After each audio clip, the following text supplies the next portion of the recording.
Hello বন্ধুরা, কেমন আছো বলো সবাই? আশা করি সবাই ভালোই আছো। আমি আছি, চলে যাচ্ছে। শরীরটা খুব খারাপ লাগছে আজকে।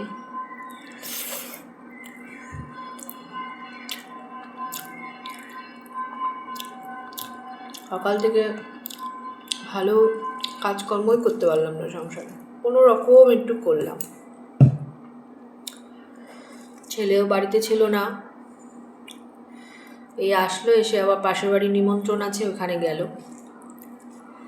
স্নানও করেনি, ওগুলো খেয়ে আসি তারপরে স্নান করবো। বেলা হয়ে যাচ্ছে, দুপুরের খাওয়া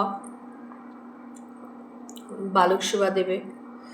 এবার বাড়িতেও নিরামিষ, ওখানেও নিরামিষ। এবার বাচ্চা মানুষ বাইরের খাবারই ভালো খায়। বাড়িতেও আমি কিচ্ছু করিনি সেরকম, শুধু সোয়াবিন আর ভাত করেছি। শরীরটা এত খারাপ লাগছে সকাল থেকে। ছেলের বাবা তো সেই সকাল 7টায় বেরিয়ে গেছে।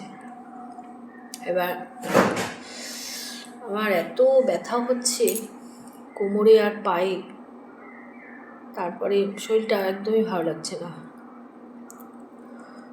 কি যে হচ্ছে কে জানে।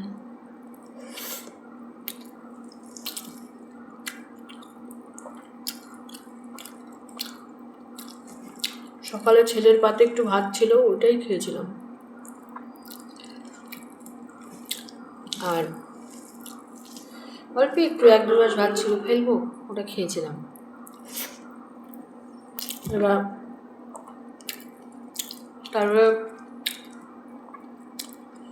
কিছুই কাজ না, সেই উঠেছি কখন, হয়ে যায় কখন কাজ।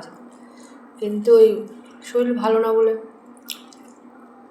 শুয়েই থাকলাম অর্ধেক সময়, সময়টা নষ্টই হয়ে গেল।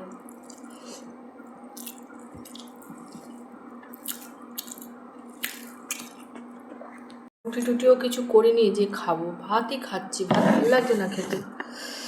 রাতে অন্য একটা কিছু করবো।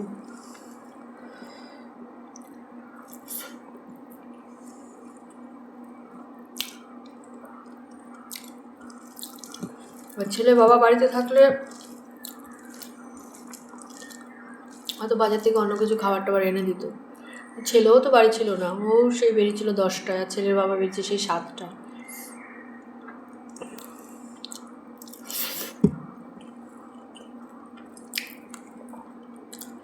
হয়তো রান্না কম হলে কী হবে, সংসারে তো প্রচুর কাজ থাকে, প্রচুর কাজ থাকে সংসারে। আর আমার কতগুলো ঘর গোছানো, ঝাড় দেওয়া, মোছা, পুজো দেওয়া, অত বড় উঠান ঝাড় দেওয়া, ওদিকে চাতাল ধোয়ানো, সমস্ত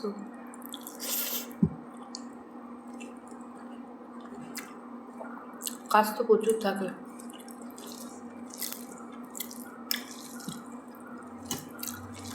এক একদিন শরীরটা এত ভালো লাগে, এক একদিন একদম ভালো লাগে না শরীরটা।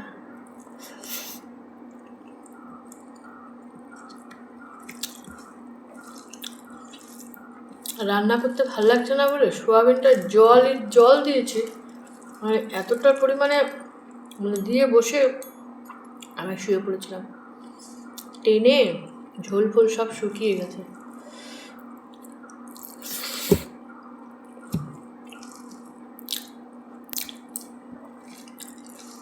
কথায় আছে না, শরীর যদি ভালো না থাকে কিচ্ছু ভালো লাগে না। শরীরটাই সম্পদ।